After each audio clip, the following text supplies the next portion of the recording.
नमस्कार विद्यार्थी मित्रांनो, मी अशोक पवार तुमचं सगळ्यांचं स्वागत करतो आपल्या वर्ल्ड ऑफ सायन्स म्हणजे सायन्स बाय अशोक पवार या ऑनलाईन प्लॅटफॉर्मवरती। विद्यार्थी मित्रांनो, बघा बायोलॉजीचे आपण सर्व घटक बघितलेले, ज्या घटकावर आयोग तुम्हाला प्रश्न विचारत असतो। बघा आता जर बघितलं तर आजच्या सेशनमध्ये आपण भौतिकशास्त्राला चालू करणार आहे, फिजिक्सच्या बाबतीत जर बघितलं तर तुम्हाला कळणं गरजेचं आहे, भौतिकशास्त्र या घटकावर तुम्हाला आयोग 3 ते 4 प्रश्न हे पूर्व परीक्षेला विचारत असतो आणि मुख्य परीक्षेला जर बघितलं तर संख्या काय येते प्रश्नांची वाढते मित्रांनो। कोणाला? कंबाईनला। जर राज्यसेवा करणारे विद्यार्थी असतील तर त्यांनी समजून घ्या की यावर जवळपास 8 ते 10 प्रश्न विचारले जातात। कोणत्या घटकावर? भौतिकशास्त्र आणि फिजिक्सवर। यासाठी फिजिक्स हा टोटली कन्सेप्टवर डिपेंड असणारा टॉपिक आहे। संकल्पनात्मक पद्धतीने समजून घेण्याचा प्रयत्न करा। माझ्या अंतकरणातून मी तुम्हाला एकदम बेसिक पासून ते त्या लेवल पर्यंत घेऊन जाण्याचा प्रयत्न करतो, ज्या लेवलला आयोग सध्या आलेला आहे आणि भविष्यात आयोग जाणार आहे। मित्रांनो, तुमचं काम एकच असणार आहे, या बोर्डवर दिसणाऱ्या प्रत्येक घटकाला नोट करणे आणि काय करणे, नोटबुकवर अपडेट करणे आणि तीच नोटबुक वारंवार रिव्हिजन करणे, जेणेकरून की संकल्पना जास्त क्लिअर होतील। मित्रांनो, अजिबात लोड घेऊ नका की सर फिजिक्स मला अवघड जातो, अजिबात लोड नाही भाऊ, कळालं का? न शिकलेल्या माणसाला, अनपढ म्हणजेच काय, शाळेत कधीही न गेलेल्या माणसाला पण मी भौतिकशास्त्र शिकवू शकतो। यासाठी तुम्हाला पण मी सोबत घेऊन चालणार आहे, फक्त संकल्पनेवर, कन्सेप्टवर भर द्या। भौतिकशास्त्राला आपण पहिलं टॉपिक पाहणार आहे, त्या टॉपिकचं नाव आहे मित्रांनो माहित आहे का? प्रकाश। त्या टॉपिकचं नाव आहे मित्रांनो माहित आहे का? लाईट। आता बघा नवीन काही नाही आहे, ह्याच्याबद्दल आपण अवगत आहे, ही लाईट आहे म्हणून मी या ठिकाणी तुमच्या समोर लेक्चर घेऊ राहिलो। मित्रांनो, ही लाईट आहे म्हणून आपण एकमेकांना पाहू राहिलो, अदरवाईज मित्रांनो माहित आहे का, कोणी कोणाला बघितलं नसतं, सगळे अंधारात राहिले असते। तर हे तेच प्रकाश आहे ज्याच्या कारणामुळे आपल्याला एवढी सुंदर आजूबाजूची सृष्टी आपल्याला दिसत असते। मित्रांनो, सृष्टी म्हणजे आजूबाजूचं वातावरण, आजूबाजूचं निसर्ग, कळालं का? आता बघा मी तुम्हाला काय सांगतो, तर त्याच लाईट बद्दल बघायचे, जसं इमेज मध्ये तुम्हाला दिसत असेल, पाठीमागच्या साईडना एक काय आहे, उजेड आल्यासारखं वाटतो। याच लाईट बद्दल बघायचे आपल्याला काय आणि कशा प्रकारे असणार आहे। तर बघा, वेळ न घालता मी तुम्हाला सांगतो, प्रकाश काय आहे रे? प्रकाश मला सांगा, एक प्रकारची ऊर्जा आहे मित्रांनो, कळाला का? एनर्जी आहे, प्रकाश ही एक प्रकारची एनर्जी आहे, ऊर्जा आहे। यामुळं आपल्या दृष्टीपटलावर मला सांगा संवेदना प्राप्त होते आणि या कारणामुळे मला सांगा आपल्याला एखादी वस्तूची जाणीव होते आपल्या डोळ्याच्या साहाय्याने। जर हा प्रकाश राहिला नसता तर आपल्या डोळ्याच्या दृष्टीपटलावर, डोळ्यामध्ये संवेदना निर्माण झाली नसते, न मी तुम्हाला शिकवलं असतो, न तुम्ही माझं लेक्चर पाहिलं असतं। मित्रांनो, आपण जे पाहतो, जे बघतो, जे करतो, हे एकमेव जर कोणत्या कारणामुळे असेल तर या उजेडामुळे, या लाईटमुळे, या प्रकाशामुळे। त्याच प्रकाशाबद्दल आपल्याला बघायचंय काय आणि कसं असणार आहे। तर बघा आता मी तुम्हाला काय सांगतो की नेमका हा प्रकाश येतो कुठून सर? तर मित्रा माहित आहे का, जर बघितलं, जर प्रकाश नावाची जी ऊर्जा आहे, लाईट नावाची जी ऊर्जा आहे, ह्याचा मूळ सोर्स जर कोण असेल तर कोण असणार आहे? सूर्य असतं मित्रांनो। आणि सूर्यातून जर बघितलं तर ही प्रकाश नावाची एनर्जी निघते, लाईट नावाची एनर्जी निघते। कशी निघते बघा, सूर्याच्या केंद्रकात मला सांगा छोटे छोटे असे केंद्रक एकत्रित येतात आणि या केंद्रकाच्या एकत्रीकरणातून एक केंद्रक तयार होतो मोठा, कळलं का? आणि या प्रक्रियेला जर काय म्हणत असेल तर याला आपण म्हणत असतो केंद्रकीय सम्मीलन, याला आपण म्हणत असतो फ्युजन। मित्रांनो, जेव्हा सूर्याच्या केंद्रकात असणारे हायड्रोजन हे एकत्र येऊन मला सांगा हेलियमचा केंद्रक तयार करत असतात, ही एक अभिक्रिया आहे। जसं एखाद्या मूलद्रव्याच्या केंद्रकाला एकत्र आणलो ना तर त्याच्या वस्तुमानात बदल पडतो आणि जो वस्तुमानात बदल पडतं त्या बदलाचं रूपांतर ऊर्जेत होत असतं मित्रांनो।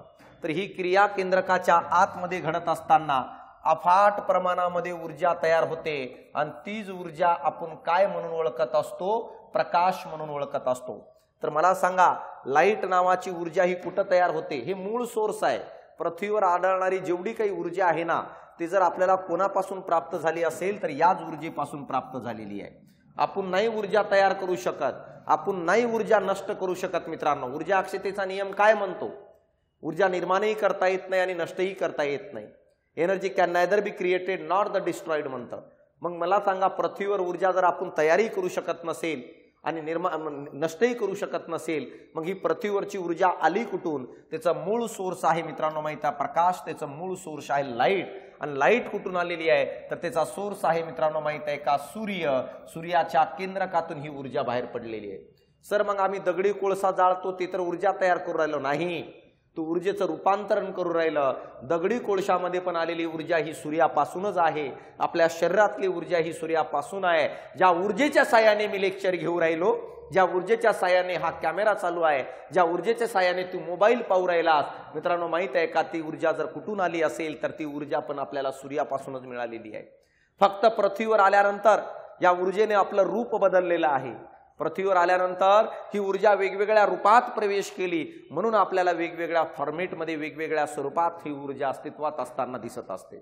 मग बघूया सूर्याच्या केंद्रकातून ही ऊर्जा पडल्यानंतर कशा प्रकारे येते आणि त्याचे कोणकोणते रूप असणार आहेत ते मी सांगतो आणि त्यानंतर आपण पुढे जाणार आहे. बघा मी या ठिकाणी काय म्हणतो मित्रांनो माहित आहे का, हा सूर्याचा केंद्र आहे आणि या सूर्याच्या केंद्रकातून मला सांगा ऊर्जा जी आहे तयार होते, एनर्जी तयार होते. सूर्याच्या केंद्रकात तयार होणारी ऊर्जा जर बघितलं मित्रांनो माहित आहे का, या ठिकाणी मी तुम्हाला सांगू इच्छितो, सूर्याच्या केंद्रकात असणारी ऊर्जा एखाद्या छोट्याशा कणामध्ये साठवली जाते, त्या कणाला फोटॉन म्हणतो. या जगातील कोणतीही ऊर्जा जर पाठवायची असेल ना भाऊ, तर त्याला कशातरी रूपात म्हणजे रूपामध्ये सेव्ह करून त्याला पुढे पाठवावी लागते. असं नाही जसं माझ्याकडे एक चेंडू आहे, मी एखाद्या बॉटलला चेंडू फेकून जर मारलं ती बॉटल खाली पडते का? कारण त्या चेंडूकडून त्या बॉटलवर ऊर्जा वापर झाला. मित्रांनो त्या चेंडूमध्ये ऊर्जा कुठून आली तर माझ्या शरीरातून गेली.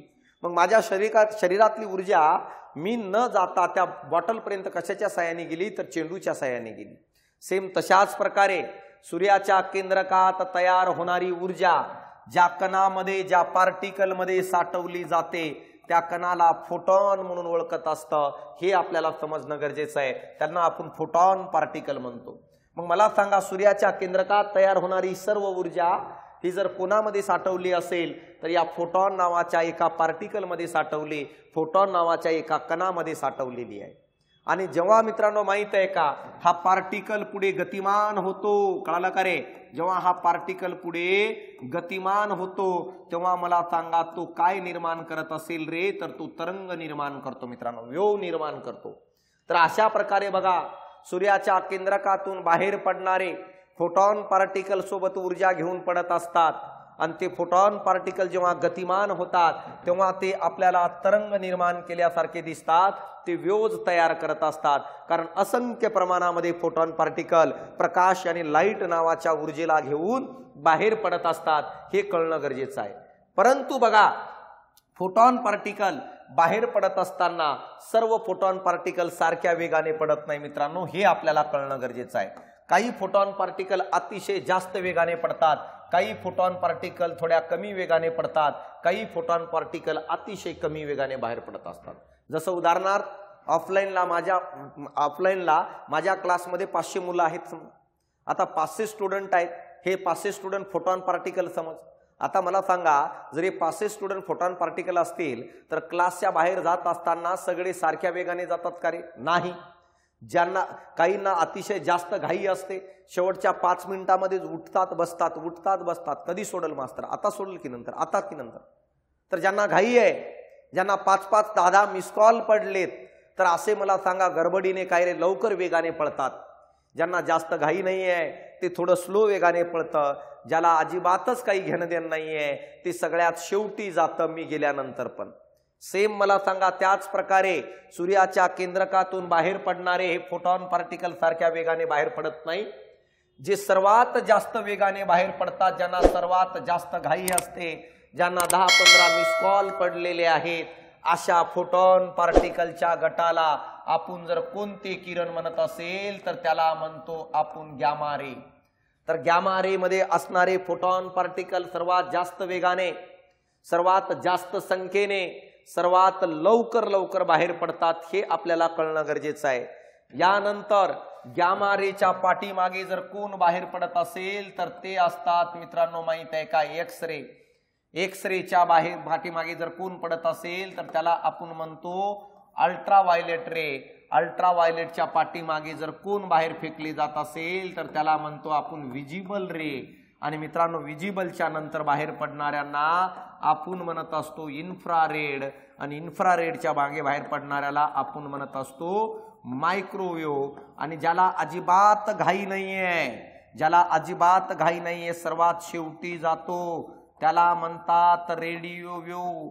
तर अशा प्रकारे मला सांगा, सर्वात जास्त वेगाने, सर्वात जास्त संख्येने बाहेर पडणारे किरण म्हटल्यावर गॅमा रे, त्यानंतर एक्स रे, सर्वात कमी प्रमाणात आणि हळू वेगाने एकदम स्लोली जाणारे म्हणजे कोण असतील, रेडिओ. हे आपल्याला समजणं गरजेचं आहे. बघा आता या ठिकाणी एक संकल्पना येते, वारंवारता, फ्रिक्वेन्सी. फ्रिक्वेन्सी म्हणजे मित्रांनो माहित आहे का, संख्या. आपण गावाकडे शब्द वापरतो की दिवसभरातून बसेसची वारंवारता किती आहे. याचा अर्थ मला सांगा, दिवसभर हा ठराविक वेळ झाला आणि त्या वेळेमध्ये गावामध्ये किती बसेस येतात, नंबर, संख्या, आणि यालाच आपण बसेसची वारंवारता म्हणतो. जर मला सांगा या ठिकाणी मी म्हटलं प्रकाशाची वारंवारता म्हणजे काय, फ्रिक्वेन्सी म्हणजे काय लाईटची, तर मला सांगा प्रकाश म्हणजे कोण रे, फोटॉन पार्टिकल, आणि फोटॉन पार्टिकल म्हणजेच प्रकाश. आणि जेव्हा मी म्हणतो प्रकाशाची वारंवारता, जेव्हा मी म्हणत असतो लाईटची मित्रांनो फ्रिक्वेन्सी, तर समजायचं फोटॉन पार्टिकलची संख्या. मग मला सांगा या 7 किरणामध्ये सर्वात जास्त फोटॉन पार्टिकल कोणामध्ये आहे, असा जर प्रश्न विचारला तर त्या प्रश्नाचं उत्तर आहे गॅमा रे, कारण ते वेगाने आणि लवकर लवकर बाहेर पडत होते. जर फोटॉन कणांची संख्या ह्याच्यात जास्त असेल, मला सांगा फोटॉन कण जर मला सांगा या गॅमा रेत जास्त असेल, तर ऑब्वियसली मला सांगा कोणाची वारंवारता जास्त असणार आहे, तर वारंवारता जास्त असणार आहे मित्रांनो माहित आहे का कोणाची, तर वारंवारता जास्त असते, सर्वात जास्त फ्रिक्वेन्सी कोणाची जास्त असेल तर तो आहे मित्रांनो गॅमा रे. गॅमा रेची फ्रिक्वेन्सी सर्वात जास्त प्रमाणात आहे का, कारण फोटॉन पार्टिकलची संख्या त्या ठिकाणी जास्त आहे. आणि मी तुम्हाला म्हटलं फोटॉन पार्टिकल म्हणजेच मित्रांनो जर काय असेल तर मला सांगा फ्रिक्वेन्सी आहे, वारंवारता आहे.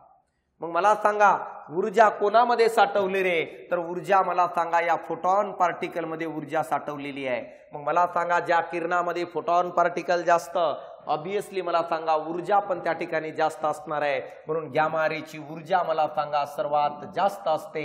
हे आपल्याला समजणं गरजेचं आहे, हे आपल्याला कळणं गरजेचं आहे. तर अशा प्रकारे गॅमा रेची वारंवारता जास्त का, कारण फोटॉन पार्टिकल त्याच्यात जास्त आहे. ऊर्जा जास्त का, कारण फोटॉन पार्टिकल मध्ये ऊर्जा आहे, आणि जिथं फोटॉनची संख्या जास्त त्या ठिकाणी ऊर्जेचं पण प्रमाण जास्त मित्रांनो. या कारणामुळे बघा गॅमा रे पेक्षा एक्स रे मध्ये फोटॉन पार्टिकल कमी, म्हणून त्याची वारंवारता, त्याची ऊर्जा गॅमाच्या तुलनेत कमी.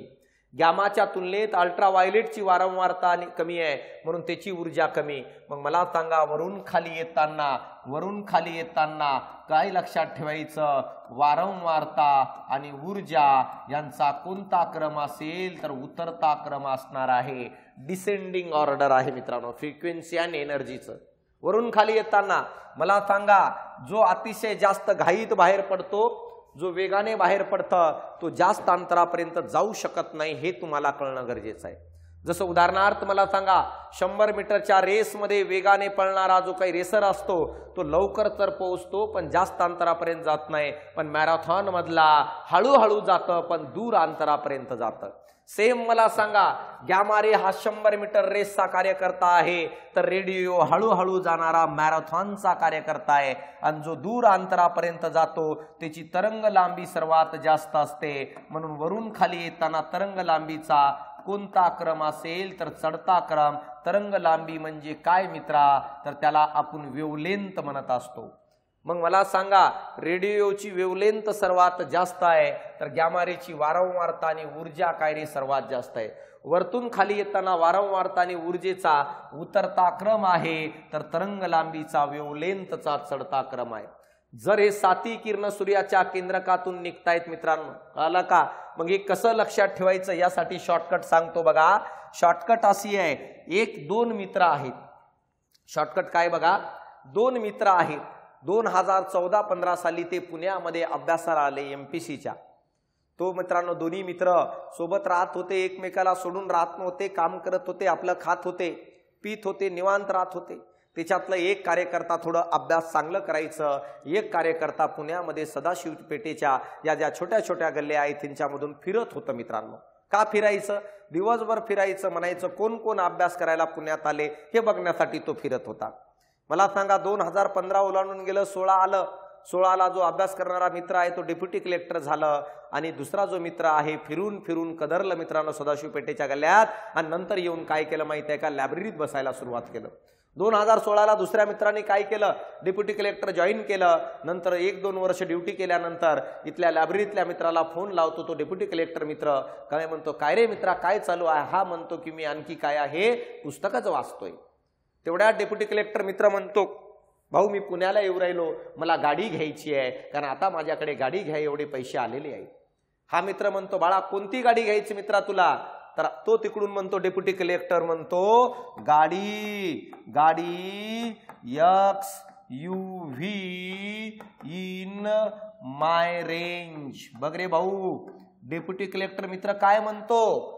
या लायब्ररीतल्या मित्राला म्हणतो भाऊ गाडी XUV इन माय रेंज म्हणजे काय रे?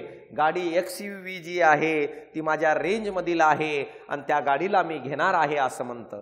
मग बघा या पूर्ण लाईन मध्ये हे 7 किरण आहेत मित्रांनो. कसं बघा या ठिकाणी बघा गाडीचं G फॉर काय रे? G फॉर आहे मित्रांनो माहित आहे का? गॅमा रे. मला सांगा X फॉर काय रे? X फॉर आहे एक्स रे. U फॉर काय आहे? अल्ट्राव्हायलेट. V फॉर काय आहे रे? विजिबल. आणि I फॉर काय रे? इन्फ्रारेड आहे. आणि M फॉर काय रे? मायक्रोवेव्ह आहे. आणि R फॉर काय रे? रेडिओ आहे. तर मला सांगा मग अशा प्रकारे बघा इथं G आहे, इथं XUV I आहे, इथं माय आणि इथं काय आहे रे? M आणि R. तर बघा गाडी XUV इन माय रेंज मध्ये गाडी for gamma ray, X for X ray, U for ultraviolet, V for visible, I for infrared, M for microwave, R for radio. तर हे सिक्वेन्सली आहेत मित्रांनो.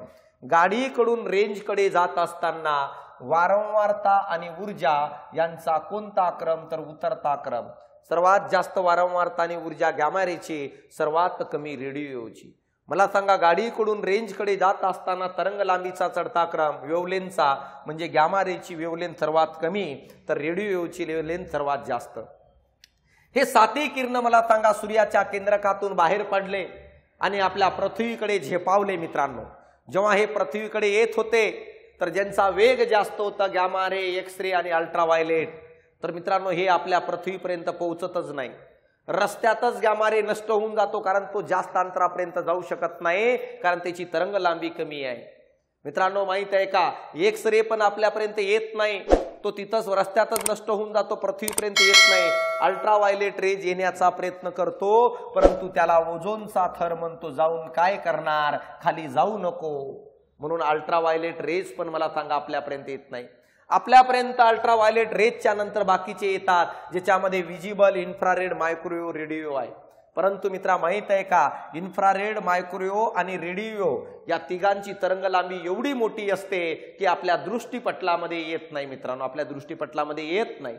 मग या पृथ्वीवर दिसणारा उजेड, या पृथ्वीवर असणारा हा उजेड सर ज्याच्या साह्याने आम्ही एकमेकाला पाहतो, ज्याच्या साह्याने मी लेक्चर पाहू राहिलो, तुम्ही लेक्चर पाहू राहिलं, ज्याच्या साह्याने मी लेक्चर घेऊ राहिलो, हे लाईट कोणता? तर त्या लाईटला आपण विजिबल लाईट म्हणतो, त्या लाईटला आपण दृश्य प्रकाश म्हणतो.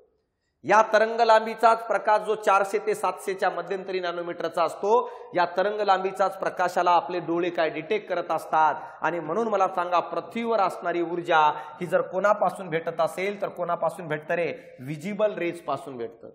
आणि आपल्या पृथ्वीवर जे प्रकाशामुळे घडणाऱ्या घटना आहेत, जसा आकाश आपल्याला कधी निळा दिसतो, कधी पांढरा दिसतो, मावळताना आपल्याला काय रे? तांबडा दिसतो मित्रांनो.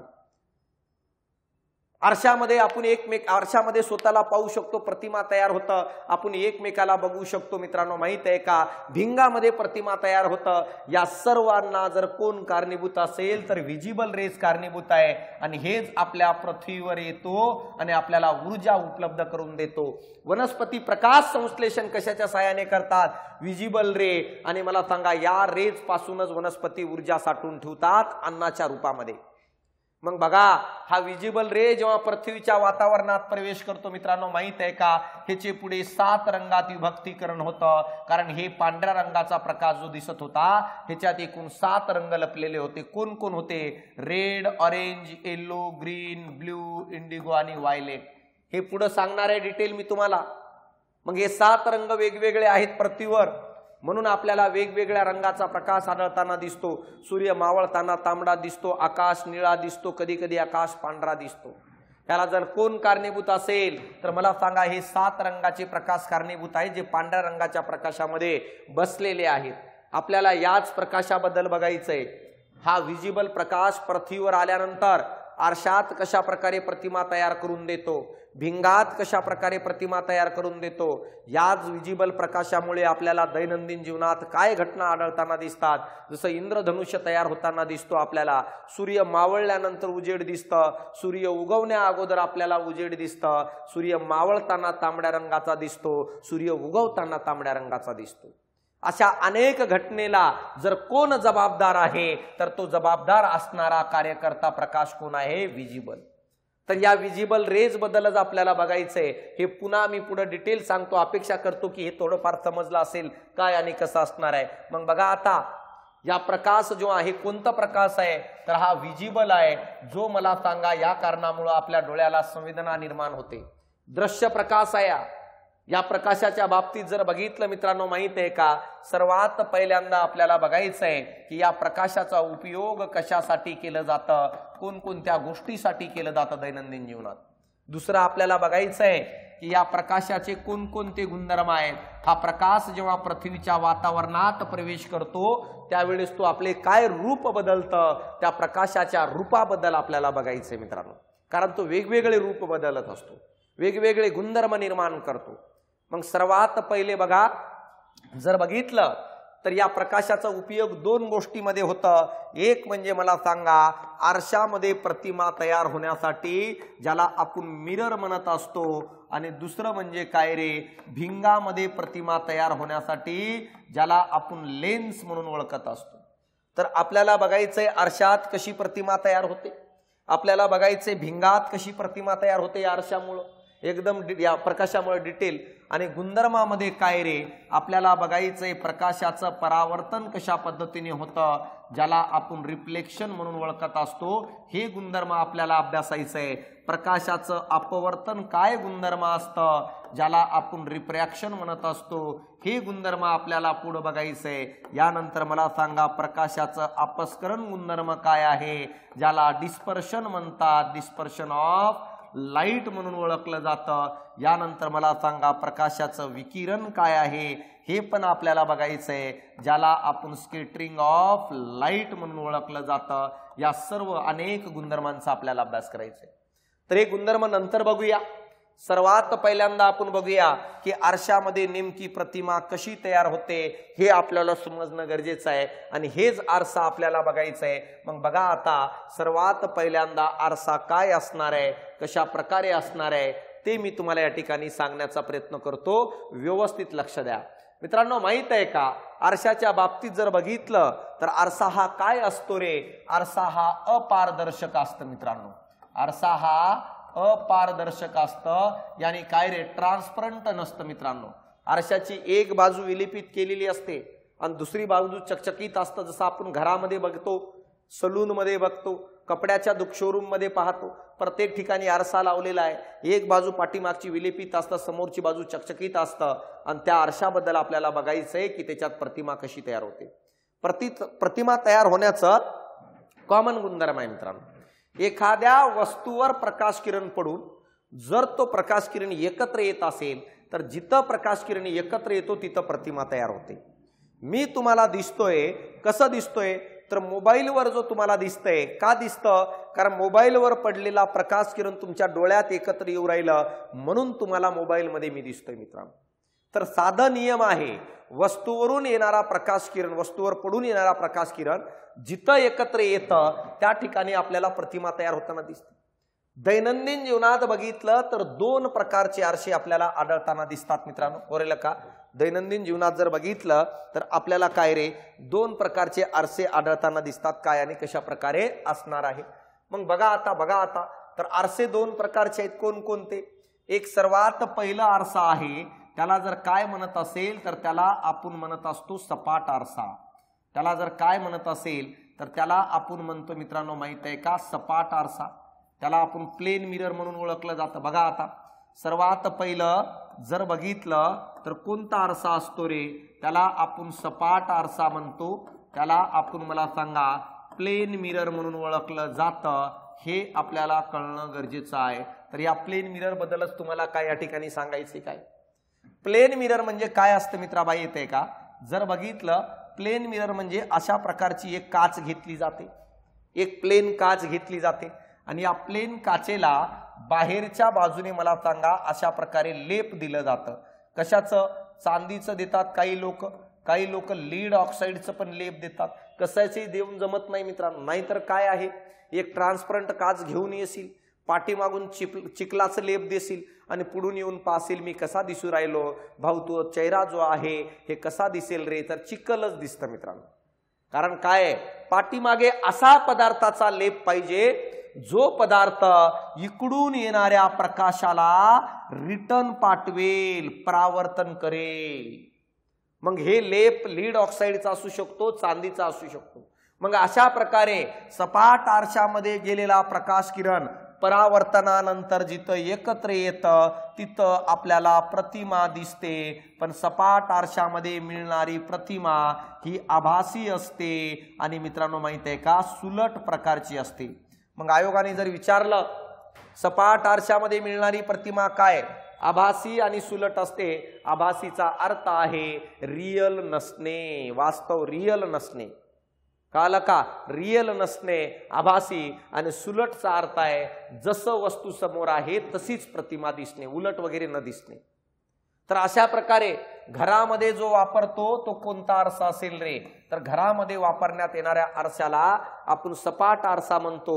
हे आपल्याला समजणं गरजेचं, हे आपल्याला कळणं गरजेचं आहे. हे आपल्याला समजणं गरजेचं आहे, कळणं गरजेचं आहे. आता हा झाला पहिला प्रकार. हे एवढं महत्वाचं नाहीये, आयोग ह्याच्यावर प्रश्न विचारत नाही.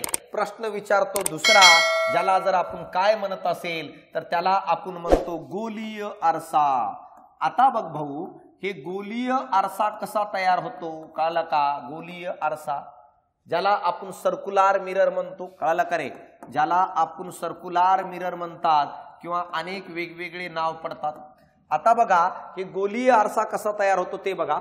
एक वर्तुळाकार काचेचं भांड घेतलं जातं, वर्तुळाकार काचेचं भांड घेतलं जातं आणि वर्तुळाकार काचेचं भांड घेतल्यानंतर मला सांगा त्याच्यामधून काय रे, त्याला कट केलं जातं. मग बघा आता कसं कट केलं जाईल रे, तर अशा प्रकारे मला सांगा हे कट केलं जातं. मग मला सांगा हे दोन अर्धवर्तुळ तयार झाले ना रे. इथून इकडे एक अर्धवर्तुळ तयार झाला आणि इकडून एक अर्धवर्तुळ तयार झालं. आणि या अर्धवर्तुळापासून जेव्हा आरसा बनवलं जातं तेव्हा त्या आरशांना गोलीय आरसा म्हणतात. त्यांना सर्क्युलर मिरर म्हणून ओळखलं जातं. हे आपल्याला कळणं गरजेचं आहे. आणि जेव्हा एखाद्या प्लेन काचेपासून बनवलं जातं त्याला प्लेन मिरर किंवा त्याला सपाट आरसा म्हणून ओळखलं जातं. मग बघा या ठिकाणी गोलीय आरसा दोन प्रकारचे असतात मित्रांनो. कोणतं? एक पहिला जो आरसा आहे त्याला जर काय म्हणत असेल तर त्याला अंतर्वक्र आरसा म्हणतात. ज्याला आपण काय म्हणतो रे, कॉन्केव मिरर म्हणून ओळखलं जातं. हा पहिला आहे. आणि दुसरं जर बघितलं तर त्याला काय म्हणतात रे, बहिर्वक्र आरसा म्हणतात. ज्याला आपण जर काय म्हणत असेल तर त्याला आपण कॉन्व्हेक्स मिरर म्हणून ओळखत असतो. सर हे कशावरून नाव पडले हो? अंतर्वक्र आणि बहिर्वक्र, कॉन्केव आणि कॉन्व्हेक्स मिरर हे कशावरून नाव पडले? तर दोन्ही आरसा हे अर्धवर्तुळापासून तयार झालेले आहेत. पण फरक आहे बघा काय आहे. जेव्हा मला सांगा एखाद्या आरशाला, बघा या ठिकाणी सांगतो, जेव्हा एखादा आरसा, कळाला का रे, जेव्हा मला सांगा अशा प्रकारे हे अर्धवर्तुळ आहे. जेव्हा अर्धवर्तुळ आरशाला, कळालं का, अर्धवर्तुळ आरशाची बाहेरची बाजू मला सांगा अशा प्रकारे विलेपित केलो. ही कोणती बाजू आहे? बाहेरची बाजू. कळाला का? ही बाहेरची बाजू विलेपित केलो. आणि मित्रांनो माहित आहे का, आतील बाजू जर चकचकीत ठेवलं, एकदम क्लीन ठेवलं तर ज्या बाजूला चकचकीत आहे, ज्या बाजूवर प्रकाश किरण पडून रिटर्न येणार आहे, अशा आरशांना आपण काय म्हणतो रे? अंतर्वक्र आरसा म्हणतो. अशांना आपण कॉन्केव मिरर म्हणून ओळखलं जातं. हे आपल्याला समजणं गरजेचं आहे. आतील बाजू काय रे? चकचकीत आहेत आणि बाहेरची बाजू मला सांगा खडबडीत आहे किंवा एकदम विलेपित केली आहे. तर आतील बाजू चकचकीत केली म्हणून त्याला अंतर्वक्र म्हणायचं. आणि जर मला सांगा आतील बाजू विलेपित केली, आतील बाजू पूर्ण विलेपित केली आणि बाहेरील बाजू जर मला सांगा चकचकीत केली, कळलं का रे? बाहेरील बाजू मला सांगा काय चकचकीत केली, तर मला सांगा अशांना आपण काय म्हणतो? यांना आपण म्हणत असतो मित्रांनो माहित आहे का? बहिर्वक्र आरसा. यानी काय रे? त्याला आपण म्हणत असतो काय रे? कॉन्व्हेक्स. कळलं का रे? काय म्हणतो आपण त्याला? कॉन्व्हेक्स मिरर म्हणून ओळखलं जातं. हे आपल्याला समजणं गरजेचं आहे. म्हणजे याचा अर्थ गोलीय आरशाचे दोन प्रकार, एक आहे अंतर्वक्र आणि दुसरा आहे बहिर्वक्र. सर दोघांचाही डिटेल अभ्यास करायचा आहे का? बघा मी काय म्हणतो, तुम्हाला फक्त आणि फक्त आरसा असो किंवा भिंगा असो, तुम्हाला एकच आरशाचा अभ्यास करायचा आहे, तो म्हणजे कोणतं? अंतर्वक्र. अंतर्वक्र आरशाचा अभ्यास झालं तर तुम्हाला बहिर्वक्र आरसा वाचायची गरज पडत नाही. एकही मार्क कटू देणार नाही. बघा तोंड पाठ करून घ्या याच ठिकाणी. काय म्हणतोय मी? अंतर्वक्र आरशाचा जर अभ्यास व्यवस्थित झालं तर बहिर्वक्र आरसा तुम्हाला वाचायचीच गरज पडणार नाही मित्रांनो. म्हणून आपलं पूर्ण फोकस जर कोणावर असायला पाहिजे तर अंतर्वक्र आरशावर असणं गरजेचं आहे. हे आपल्याला समजणं गरजेचं आहे. हे आपल्याला कळणं गरजेचं आहे काय आणि कशा प्रकारे असणार आहे. मग आता बघा मग अंतर्वक्र आरसा या ठिकाणी तुम्हाला दिसत असेल. बघा हा अंतर्वक्र आरसा आहे. या ठिकाणापासून हा असा आरसा येऊ राहिला इथपर्यंत. त्याच्यानंतर आतून एक पट्टी जाऊ राहिली मित्रांनो, वरला का? मध्यंतरी काय नाव वगैरे आहेत. हे नाव वगैरे काय आहेत ते सांगण्याच्या अगोदर मी तुम्हाला काही जॉमेट्रिकल कन्सेप्ट सांगतो, म्हणजे तुम्हाला चांगल्या प्रकारे समजून येईल. मला सांगा हा आहे आपला अंतर्वक्र आरसा. हा जर बघितलं तर हा काय आहे रे? तर मला सांगा हा जर बघितलं तर अशा प्रकारे मला सांगा हे अंतर्वक्र आरसा आहे. अंतर्वक्र आरशाची ही बाहेरची बाजू आहे. कळलं का? बाहेरची बाजू विलेपित आहे म्हणून तर याला अंतर्वक्र नाव दिलो ना. बाहेरची बाजू ही विलेपित आहे.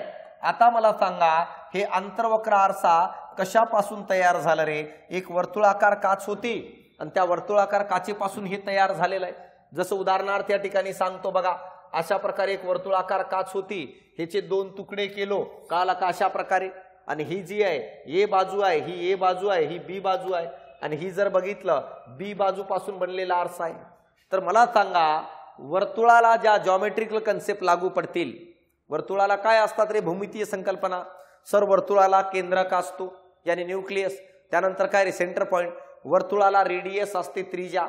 वर्तुळाला जर बघितलं डायमीटर असतो मित्रांनो, व्यास. तर मला सांगा जर वर्तुळाच्या ज्या जॉमेट्रिकल कन्सेप्ट असतील त्या सर्वच्या सर्व मला सांगा या अर्धवर्तुळ असणाऱ्या अंतर्वक्र आरशाला पण लागू पडतात. जसं या वर्तुळाला हा केंद्रबिंदू आहे मित्रांनो, या वर्तुळाला हा केंद्रबिंदू आहे. तर मला सांगा हा वर्तुळा केंद्रबिंदू आहे. नंतर मला सांगा वर्तुळापासून हा अंतर रेडियसचा आहे. तर अशा प्रकारे जसं या वर्तुळाची रेडियस आहे, वर्तुळाला केंद्रबिंदू आहे, तसंच मला सांगा या अंतर्वक्र आरसा यानी अर्धवर्तुळ असणाऱ्या या आरशाला आपण काय जॉमेट्रिकल कन्सेप्ट आहेत. सर्वात पहिली जॉमेट्रिकल कन्सेप्ट काय असतील रे?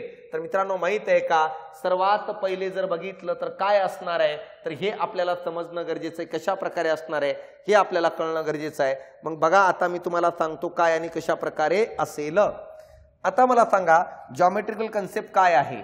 सर्वात पहिली आहे काला का आरशाच्या बाबतीत जर बघितलं सर्वात पहिलं आहे, सर्वात पहिलं पॉइंट काय आहे त्याला जर काय म्हणत असेल तर अंतर्वक्र आरशाची वक्रता मध्य म्हणतात. त्याला आपण काय म्हणतो रे? सेंटर ऑफ काला का रे? सेंटर ऑफ कर्वेचर म्हणून ओळखलं जातं. हे आपल्याला समजणं गरजेचं आहे. तर अशा प्रकारे बघा, अशा प्रकारे बघा वक्रता मध्य ज्याला काय म्हणतो? Centre of curvature. काय असेल रे वक्रता मध्य? काय असणारे वक्रता मध्य ते कळणं गरजेचं आहे. बघा मी तुम्हाला या ठिकाणी डेफिनेशन सांगतो, व्यवस्थित लक्ष द्या. हे जर समजलं ना भाऊ, पुढचं कोणतंच पाठ तुला पाठ करायची गरज नाही. बघा वक्रता मध्य काय म्हणतो मित्रांनो माहित आहे का? हा अंतर्वक्र आरसा कोणाचा भाग आहे रे? ह्या वर्तुळाचा भाग आहे, ह्या वर्तुळाचा भाग आहे. मग बघा अंतर्वक्र आरसा ज्या वर्तुळाचा भाग आहे त्याचा जो केंद्रबिंदू आहे ना भाऊ, कळाला का? अंतर्वक्र आरसा ज्या वर्तुळाचा भाग आहे त्याचा जो केंद्रबिंदू आहे त्या केंद्रबिंदूलाच मला सांगा अंतर्वक्र आरशाचं वक्रता मध्य म्हणतात. मग मला सांगा जर हा अंतर्वक्र आरसा वर्तुळ कन्सिडर केलो तर त्याचा केंद्रबिंदू या ठिकाणी कुठंतरी येईल, या ठिकाणी येईल. आणि या ठिकाणी असणाऱ्या या केंद्रबिंदूलाच आपण जर काय म्हणत असेल तर वक्रता मध्य म्हणतो. जो सीने दाखवतात त्याला सेंटर ऑफ कर्वेचर म्हणतात. मग मला सांगा काय डेफिनेशन आहे? सर अंतर्वक्र आरसा ज्या वर्तुळाचा भाग होता, अंतर्वक्र आरसा ज्या वर्तुळाचा भाग होता त्या वर्तुळाच्या केंद्रबिंदूला जर काय म्हणत असेल तर वक्रता मध्य म्हणतात. त्याला आपण काय रे? रेडियस ऑफ कर्वेचर म्हणून ओळखलं जातं. मग काय डेफिनेशन असेल? काय डेफिनेशन असेल बघा, अंतर्वक्र आरसा कॉन्केव्ह मिरर, अंतर्वक्र आरसा ज्या गोलाचा किंवा ज्या वर्तुळाचा यानी सर्कलचा भाग आहे यानी पार्ट आहे, भाग आहे त्याच्या कळाला का? त्याच्या केंद्रबिंदूला यानी काय रे? सेंटरला बिंदूला वक्रता मध्य म्हणतात, यानी सेंटर ऑफ कर्वेचर म्हणतात. जो शीने दाखवतो आपण कॅपिटल. मग अशा प्रकारे बघा पहिलं जॉमेट्रिकल कन्सेप्ट अंतर्वक्र आरशाची वक्रता मध्य काय आहे? अंतर्वक्र आरसा कळाला का? अंतर्वक्र आरसा ज्या वर्तुळाचा भाग आहे त्याच्या केंद्रबिंदूला आपण वक्रता मध्य म्हणतो. हे आपल्याला समजणं गरजेचं आहे, हे आपल्याला कळणं गरजेचं आहे. मग बघा आता या ठिकाणी मी तुम्हाला सांगतो पहिलं पॉइंट कळाला तुम्हाला की अंतर्वक्र आरशाचा केंद्रबिंदूला वक्रता मध्य म्हणतात. दुसरं पॉइंट आहे त्याला जर काय म्हणत असेल तर त्याला ध्रुव म्हणतात, त्याला पोल म्हणतो मित्रांनो. ध्रुव म्हणतो, त्याला पोल म्हणून ओळखलं जातं, जो पी या अल्फाबेटने दाखवतात. मग बघा काय आहे सर हा ध्रुव काय आहे? तर मित्रांनो माहित आहे का ध्रुवाच्या बाबतीत जर बघितलं तर डेफिनेशन काय आहे? अंतर्वक्र आरशाचा केंद्रबिंदू म्हणल्यावर वक्रता मध्य आणि अंतर्वक्र आरशाचा या ठिकाणी कुठंतरी मध्यबिंदू आहे. या मध्यबिंदूला जर आपण काय म्हणत असेल तर त्यालाच आपण ध्रुव म्हणतात, जो पी या अल्फाबेटने दाखवतो. तर बघा अंतर्वक्र आरशाच्या केंद्रबिंदूला वक्रता मध्य सेंटर ऑफ कर्वेचर आणि मित्रांनो अंतर्वक्र आरशाच्या मध्यबिंदूला मिड त्याला आपण काय रे? ध्रुव म्हणतो, त्याला आपण पोल म्हणतात. म्हणून मला सांगा दुसरी डेफिनेशन काय रे? अंतर्वक्र आरशाच्या अंतर्वक्र आरशाच्या मध्यबिंदूला कळाला का रे? मध्यबिंदूला जर काय म्हणत असेल तर काय म्हणतात रे? ध्रुव. यानी काय म्हणतो आपण त्याला? पोल म्हणतात. हे आपल्याला समजणं गरजेचं आहे, हे आपल्याला कळणं गरजेचं आहे. अंतर्वक्र आरशाचा जो मध्यबिंदू आहे त्याला आपण पोल म्हणतो, हे आपल्याला समजणं गरजेचं आहे, हे आपल्याला कळणं गरजेचं आहे. तर बघा एवढं पार्ट तुम्हाला क्लॅरिटीने समजलं असेल काय? बघा आता मला सांगा याला आपण वक्रतामध्ये ध्रुव म्हणतो, हे कळणं गरजेचं आहे. तर अंतर्वक्र आरशाच्या मध्यबिंदूला ध्रुव म्हणतात. यानंतर तिसरं जॉमेट्रिकल कन्सेप्ट आहे, त्याला जर काय म्हणत असेल त्याला आपण म्हणत असतो मित्रांनो माहित आहे का? मुख्य अक्ष. त्याला म्हणतो आपण मुख्य अक्ष, त्याला म्हणतात प्रिन्सिपल ऍक्सिस. कळलं का रे? तर मुख्य अक्ष काय आहे तर मित्रांनो माहित आहे का? या ठिकाणी बघा मी सांगतो मुख्य अक्ष काय आहे? वक्रता मध्य आणि मध्यबिंदू यानी काय रे? ध्रुव. वक्रता मध्य आणि ध्रुव, सेंटर ऑफ कर्वेचर आणि पोल यामधून जाणाऱ्या सरळ रेषेला आपण जर काय म्हणत असेल तर त्याला मुख्य अक्ष म्हणतात, त्याला प्रिन्सिपल ऍक्सिस म्हणतात. कोणाकोणामधून? Centre of curvature and pole, वक्रता मध्य आणि मध्यबिंदू या दोन्हीतून जाणाऱ्या या सरळ रेषेला काय म्हणतो रे? मुख्य अक्ष म्हणतात किंवा त्याला प्रिन्सिपल ऍक्सिस म्हणतात. मग डेफिनेशन काय आहे रे?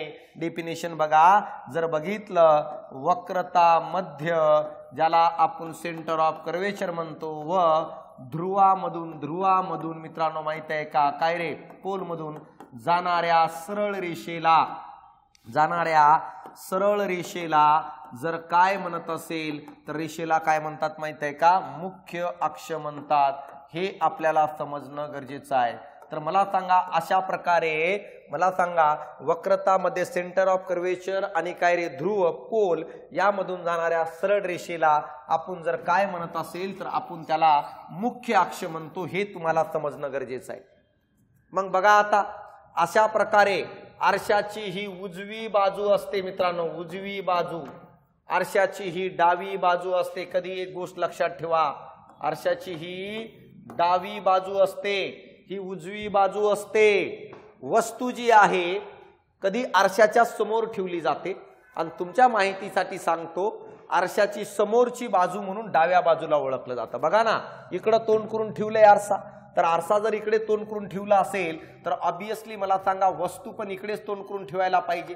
म्हणून वस्तू बघा आरशामध्ये नेहमी कोणत्या बाजूला असते रे? डाव्या बाजूला. कारण आरशाची डावी बाजू म्हणजे आरशाची समोरची बाजू असते मित्रांनो. तर अशा प्रकारे बघा, जर बघितलं तर तुम्हाला क्लॅरिटीने समजेल की आरशाच्या डाव्या बाजूला मला सांगा नेहमी वस्तू असते, कारण डावी बाजू म्हणजे समोरची असते. आणि मला सांग भाऊ, आरशाच्या समोर थांबूनच प्रतिमा तयार होते ना. असं थोडी आहे आरशाच्या मागे जाऊन थांबलंय आणि म्हणतोय आरशात मी कसा दिसू राहिलं, कसं काय पॉसिबल आहे? म्हणून बघा, वस्तू नेहमी कोणत्या बाजूला असते तर वस्तू नेहमी डाव्या बाजूला असते, आरशाच्या म्हणजे समोरच्या बाजूला असते. मग बघा काय म्हणतो, लक्ष द्या, काय म्हणतो लक्ष द्या. वस्तूवरील अपाती किरण जर अशा प्रकारे समांतर येत असेल, वस्तूवरील पडलेला अपाती किरण हा कोणता किरण आहे? अपाती किरण, ज्याला आपण इंग्रजीतून काय म्हणतो रे? इन्सिडंट रे म्हणतो. इन्सिडंट रे म्हणून ओळखलं जातं, येणारा. मग हा अपाती किरण मला सांगा आरशाकडे आला. मला सांग भाऊ, आरसा काय आहे रे? सर, आरसा हा अपारदर्शक आहे. ह्याचा कारण आरसा हा प्रकाश किरणाला रिटर्न पाठवणार आहे. मग जेव्हा वस्तूवरील अपाती किरण मुख्य अक्षाला, बघा हा मुख्य अक्ष आहे, असा समांतर येतो आणि इथून परावर्तन होणार आहे. आणि परावर्तनानंतर बघा हा कोणता किरण आहे? हा परावर्तित किरण आहे. आणि मित्रा माहित आहे का, परावर्तनाच्या नंतर मुख्य अक्षाच्या ज्या बिंदूला छेदतो त्याला जर काय म्हणत असेल तर काय म्हणतात रे? नाभी म्हणतात, किंवा त्याला काय म्हणतो? फोकस म्हणतो. मग नाभीची डेफिनेशन काय आहे? जेव्हा अपाती किरण मुख्य अक्षाला समांतर येणारा, तेव्हा परावर्तित किरण मुख्य अक्षाच्या ज्या बिंदूला छेदतो त्या बिंदूला नाभी म्हणायचं. त्या बिंदूला जर काय म्हणत असेल तर त्यांना आपण काय म्हणतो? फोकस म्हणतो मित्रांनो. मग अशा प्रकारे मला सांगा, अपाती किरण मुख्य अक्षाला समांतर आलं, परावर्तनानंतर मुख्य अक्षाच्या ज्या बिंदूला इथं छेदू राहिलं त्या बिंदूला नाभी म्हणतात, त्या बिंदूला फोकस म्हणतात. मग मला सांगा नाभीची डेफिनेशन काय आहे? नाभीची डेफिनेशन काय आहे? तर मला सांगा, या ठिकाणी जर बघितलं सर, नाभी म्हणजे काय, फोकस म्हणजे काय, तर डेफिनेशन आयोगाने विचारलं तर आठवायला पाहिजे. काय म्हटलो रे? नाभीची डेफिनेशन काय? मला सांगा, जेव्हा कळालं का, जेव्हा अपाती किरण वस्तूवरील येणारा अपाती किरण मुख्य अक्षाला समांतर येतो काला का, तेव्हा काला का रे, आरशावरून रिटर्न जाणारा, तेव्हा परावर्तित किरण मित्रांनो माहित आहे का काय रे? मुख्य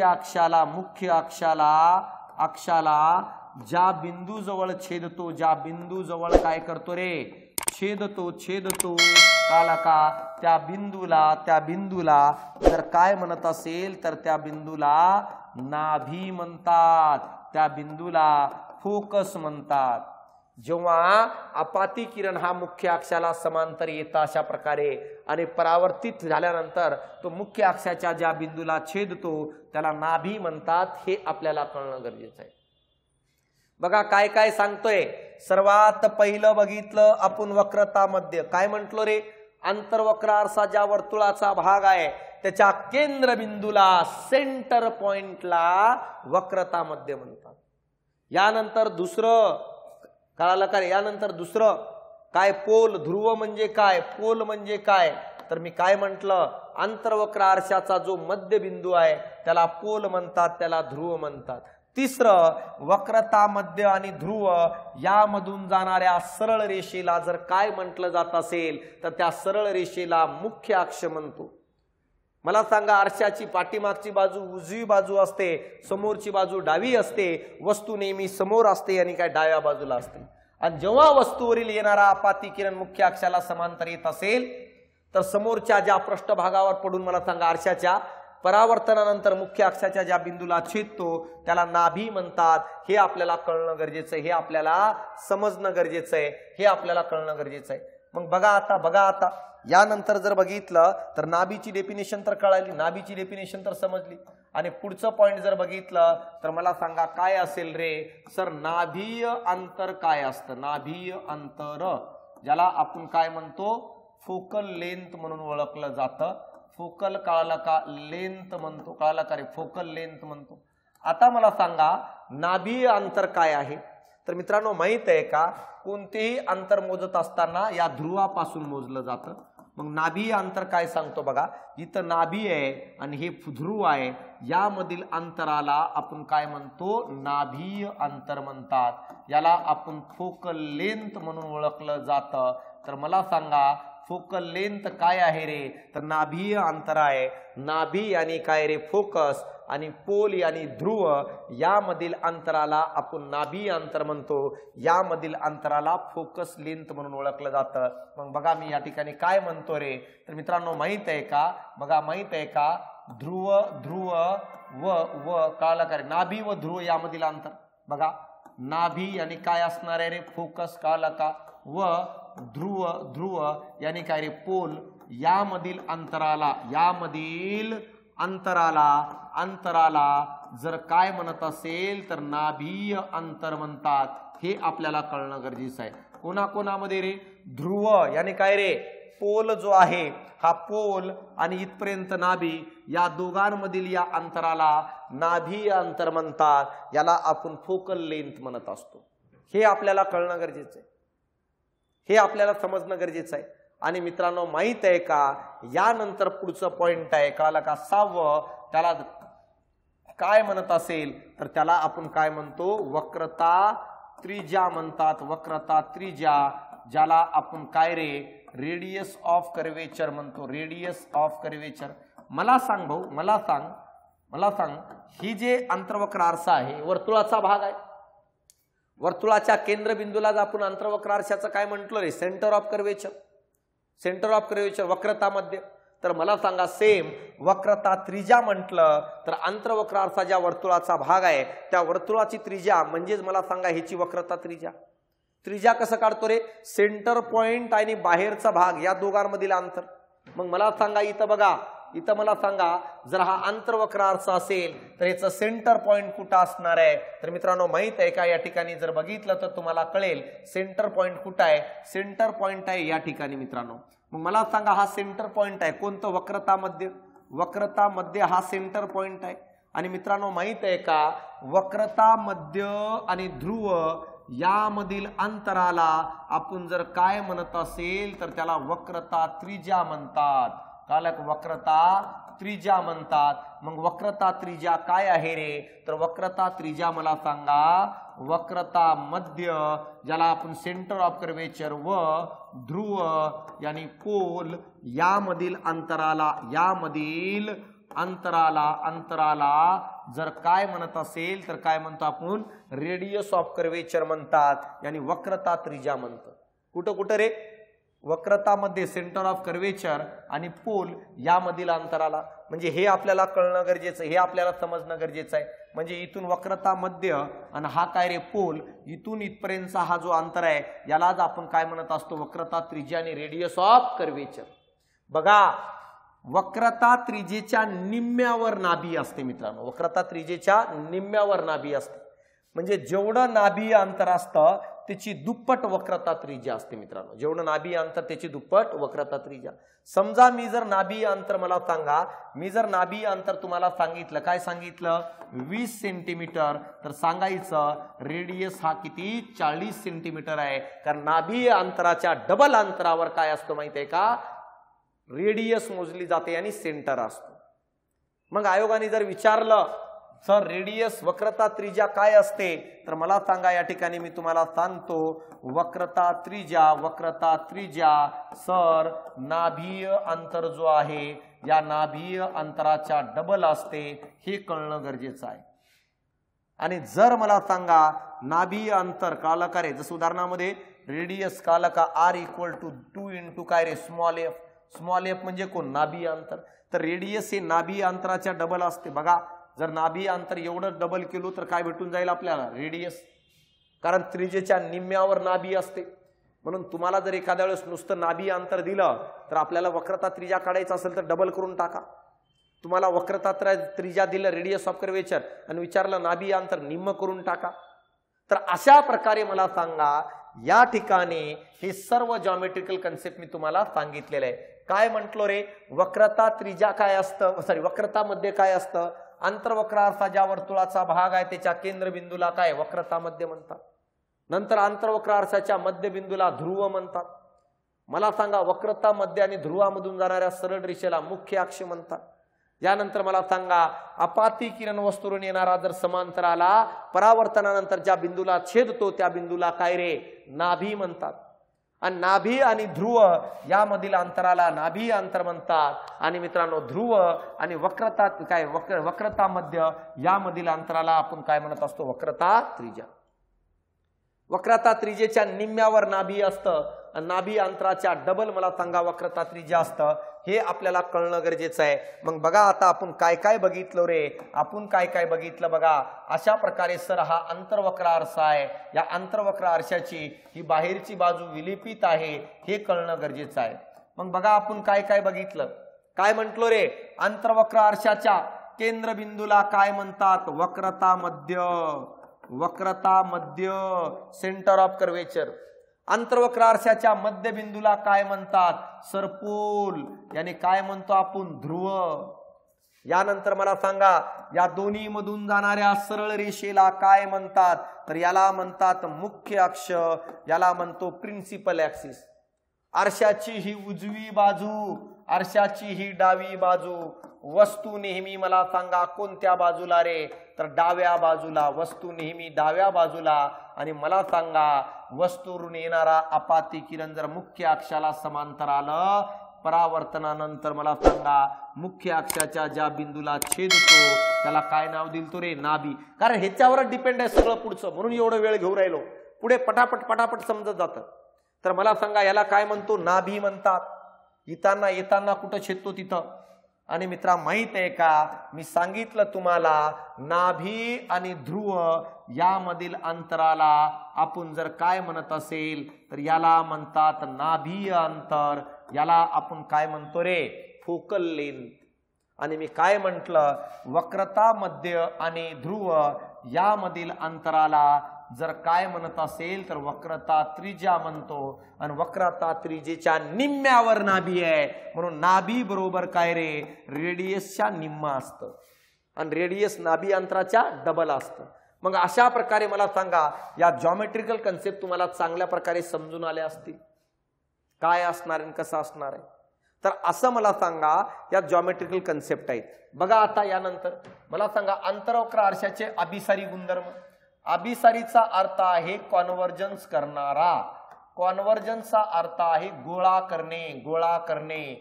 मग मला सांगा आंतरवक्र आरसा कोणाला गोळा करून राहिलं, तर आंतरवक्र आरसा प्रकाशाला गोळा करतो आणि एकाच ठिकाणी आणतो. मित्रांनो जगातील ती कोणतीही वस्तू त्याच्यावर जर प्रकाश किरण पडला आणि ती वस्तू जर त्या प्रकाशाला एकत्र आणत असेल तर अशा वस्तूला आपण अभिसारी, अशा वस्तूला आपण कॉन्व्हर्जन्स म्हणून ओळखत असतो.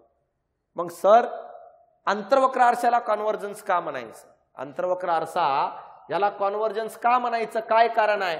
तर बघा आता मी तुम्हाला सांगतो काय कारण आहे. आंतरवक्र आरशाला कॉन्व्हर्जन्स म्हणजे अभिसारी आरसा का म्हणतो, आंतरवक्र आरसा प्रकाशांना गोळा कसा करतो ते कळणं गरजेचं आहे. मग बघा आता या ठिकाणी मी तुम्हाला सांगतो अशा प्रकारे आंतरवक्र आरसा आहे. बाहेरची बाजू काय केली रे, विलिपित करून टाकली. बाहेरची बाजू विलिपित करून टाकली. मला सांगा सरळ जाणाऱ्या रेषेला काय म्हणतो, सगळ्यांना कळून चुकले आता, याला काय म्हणतात, मुख्य अक्ष. मला सांगा या सेंटर पॉइंटला वक्रता मध्य, या ठिकाणच्या पॉइंटला ध्रुव आणि दोघांच्या मधोमधी कोण आहे रे, तर नाभी आहे, फोकस आहे. आता याला अभिसारी आरसा का म्हणतात मित्रांनो? जेव्हा प्रकाश किरण या आरशावर जातं, जेव्हा प्रकाश किरण अशा प्रकारे या आरशाकडे जातं, तर रिटर्न पाठवत असताना नाभीतून पाठवतं बघा. दुसरं जरी गेलं अशा प्रकारे, तर मला सांगा रिटर्न तिथूनच पाठवतं. मला सांगा इथून जरी तिसरं गेलं अशा प्रकारे, तर रिटर्न तिथूनच पाठवतं. इथून गेलं तरी तिथूनच पाठवतं. मला सांगा सगळे किरण रिटर्न येताना इथं भेटतायत का? जर जगातील एखादी वस्तू अशा प्रकारे त्याच्याकडे येणाऱ्या प्रकाशाला एकत्र आणत असेल, तर अशा वस्तूला अभिसारी म्हणतो. म्हणून बघा, जर बघितलं अंतर्वक्र आरशाला अभिसारी का म्हणतात?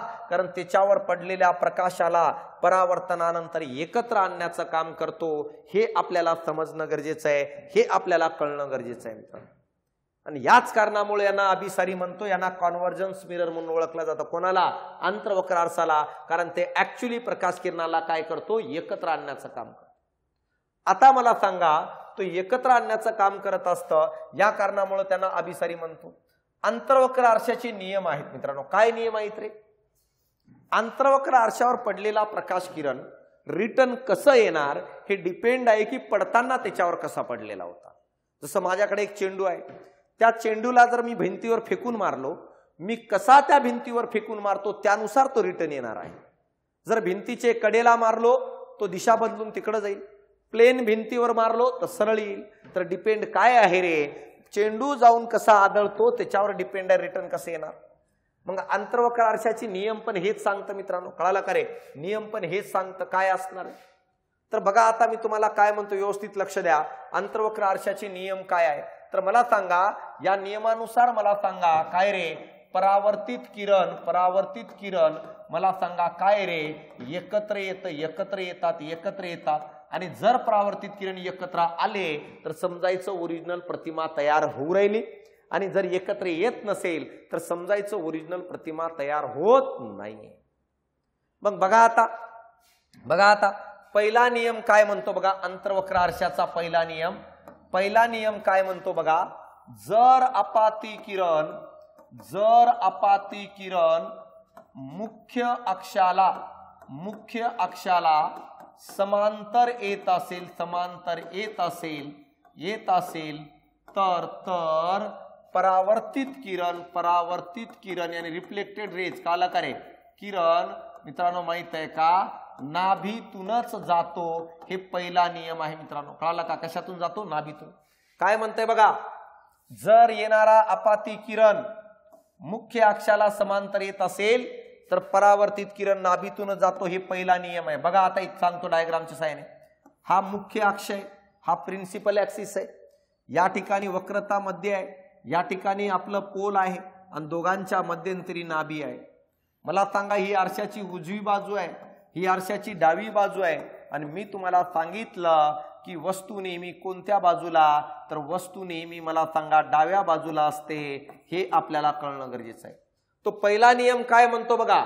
जर वस्तूवरून येणारा अपाती किरण, बघ रे भाऊ, वस्तूवरून येणारा अपाती किरण हा मुख्य अक्षाला जर समांतर येत असेल, समांतर जीव राहिलं ना, हा कोणता किरण आहे? अपाती किरण.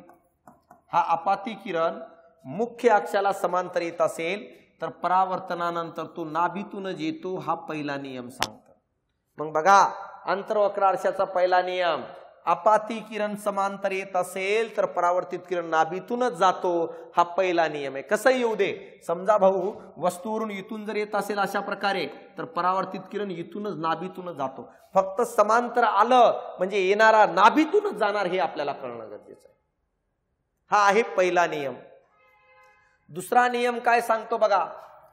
जर अपाती किरण मला सांगा नाभीतून येत असेल, उलट आहे रे, नाभीतून यानी फोकस मधून येत असेल तर परावर्तित यानी रिफ्लेक्टेड झालेला किरण मुख्य अक्षाला समांतर जाते. हे आपल्याला कळणं गरजेचं आहे. कसं जाणार आहे? समांतर. मुख्य अक्षाला काय आहे? समांतर जाते. हे कळणं गरजेचं आहे. म्हणजे कसं रे? म्हणजे कसं? एकदम त्याच्या विरुद्ध. मी काय म्हंटलो रे थोडा खाली, आंतरवक्र आरशाकडे वस्तूवरून येणारा किरण जर समांतर आला तर परावर्तनानंतर तो काय नाभीतूनच जातो, हे आपल्याला कळणं गरजेचं आहे. यानंतर बघा दुसरा नियम, जर आपाती किरण नाभीतून येत असेल तर परावर्तित किरण मला सांगा मुख्य अक्षाला काय रे समांतर जातं. कसं बघा या ठिकाणी सांगतो. समजा हा आंतरवक्र आरसा आहे, हा त्याच्यातला मुख्य अक्ष आहे प्रिन्सिपल, या ठिकाणी पोल आहे, या ठिकाणी काय रे वक्रता मध्य आहे, या ठिकाणी काय आहे आपली नाभी आहे. आता काय म्हणतं रे हे दुसरा नियम काय म्हणतो, जर मला सांगा अपाती किरण कशातून आला म्हटलो मी, अपाती किरण ही वस्तू आहे, अपाती किरण येणारा किरण नाभीतून जे येत असेल बघा, हा येणारा किरण आहे, याला काय म्हणतो आपण अपाती किरण. जर येणारा किरण हा नाभीतून येत असेल तर रिटर्न जाणारा परावर्तित किरण कसं जाईल रे मुख्य अक्षाला काय जातो समांतर जातो, हे म्हणणं आहे. सरळ आहे. जर वस्तूवरून येणारा किरण समांतर आला तर जाताना नाभीतून जाईल, जर येणारा नाभीतून येत असेल तर जाताना समांतर जातो, हे दुसरा नियम आहे. आयोग विचारतं अंतर्वक्र आरशाच्या नियमासंबंधी योग्य विधाने निवडा, तर पहिलं विधान येणारा समांतर येत असेल तर जाताना नाभीतून जातो, येताना नाभीतून येत असेल तर जाताना समांतर जातो. दोन नियम आहे. तिसरा नियम काय म्हणतंय बघा, तिसरा नियम काय म्हणतो, जर अपाती किरण येणारा किरण, जर अपाती किरण मला सांगा वक्रता मध्यातून येत असेल, यानी कॅपिटल सी काला का येत असेल तर परावर्तित किरण, परावर्तित कळाला का रे किरण त्याच मार्गाने परत जातो, म्हणजे काय रे, जर येणारा किरण कुठून येत असेल, जर येणारा किरण वक्रता मध्यातून येत असेल तर आरसा म्हणतो ज्या मार्गाने आला, ज्या तोंडाने आला त्याच मार्गाने रिटर्न निघ, नाहीतर काही खरं नाही. मग तिसरा नियम बघा, या ठिकाणी हे आरसा आहे, हा मुख्य अक्ष आहे, या ठिकाणी पोल आहे, या ठिकाणी जर बघितलं तर मला सांगा काय असेल रे, तर मला सांगा या ठिकाणी जर बघितलं वक्रता मध्य आहे आणि या ठिकाणी काय आहे तर नाभी आहे, या ठिकाणी काय आहे नाभी आहे. मग बघा आता जर बघितलं मित्रांनो, माहित आहे का या ठिकाणी कळणं गरजेचं आहे. वस्तू या ठिकाणी असं समजा उजव्या बाजूला तर डाव्या बाजूला. तिसरा नियम काय म्हणतं, जर मला सांगा अपाती किरण वक्रता मध्यातून येत असेल त्याच मार्गाने परत जातं. तीन नियम सिंपल आहे. येणारा किरण मला सांगा काय रे समांतर येत असेल तर परावर्तनानंतर नाभीतून जाणार आहे. जर मला सांगा येणारा किरण जर नाभीतून येत असेल तर मला सांगा परावर्तनानंतर समांतर जाणार आहे. आणि जर मला सांगा अपाती किरण येणारा इन्सिडेंट रेज जर वक्रता मध्यातून येत असेल त्याच मार्गाने परत जाणार आहे. या तिन्ही नियमानुसार मला सांगा परावर्तित किरण जिथं एकत्र येतात प्रतिमा तिथं तयार होते. म्हणजे सर वस्तूवरून जाणारा किरण परावर्तनानंतर जिथं गोळा होणार, या तिन्ही नियमानुसार आपल्याला प्रतिमा तिथे तयार होताना दिसते, हे कळणं गरजेचं आहे. कळलं का? आता मला सांगा प्रतिमेची निर्मिती बघरे भाऊ कशी निर्माण होते. प्रतिमेची निर्मिती तिन्ही नियमानुसार बघा, प्रतिमेची निर्मिती कशी होते ते मी तुम्हाला या ठिकाणी सांगतो, म्हणजे क्लॅरिटीने कळून जाईल. प्रतिमेची निर्मिती कशी होते ते मी तुम्हाला या ठिकाणी सांगण्याचा प्रयत्न करतो, व्यवस्थित लक्ष द्या. अशा प्रकारे मला सांगा हे आंतरवक्र आरसा आहे, यामधून जाणारी ही सरळ रेषा मुख्य अक्ष आहे, कळाला असेल. या ठिकाणी काय आहे, पोल आहे, कळाला करे. या ठिकाणी काय आहे तर या ठिकाणी वक्रता मध्ये आहे आणि दोघांच्या मध्यंतरी काय आहे, या ठिकाणी नाभी आहे.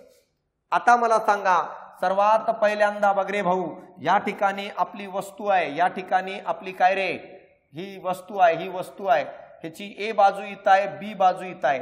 आता या वस्तूची प्रतिमा तयार करायची.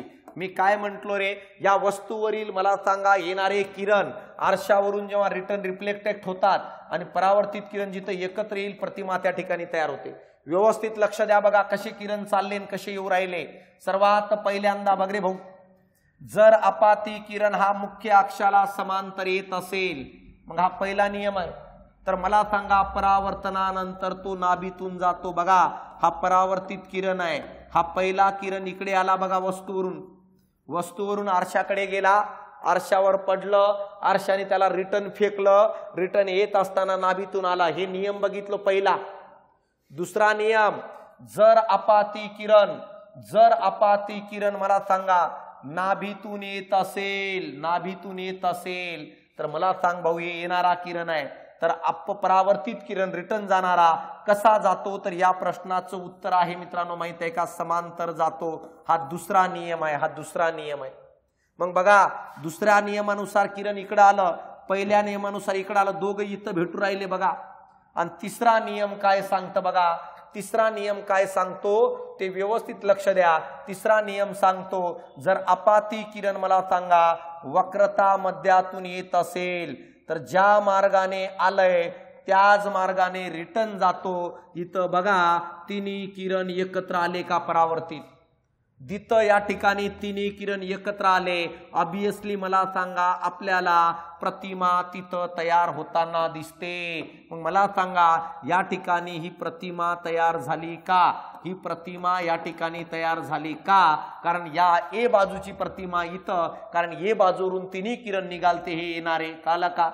आणि बी वरची साईडला मग मला सांगा ए बाजूचे किरण इथे एकत्र आले म्हणून इथे ए आणि वरच्या साईडला काय रे बी. मग ही प्रतिमा कशी दिसू राहिली तर ही तुम्हाला मित्रांनो उलट दिसते, हे आपल्याला कळणं गरजेचं आहे. तर अशा प्रकारे मला सांगा तयार होतात. बघा पुन्हा एकदा सांगतो प्रतिमा कशी तयार होते, व्यवस्थित लक्ष द्या.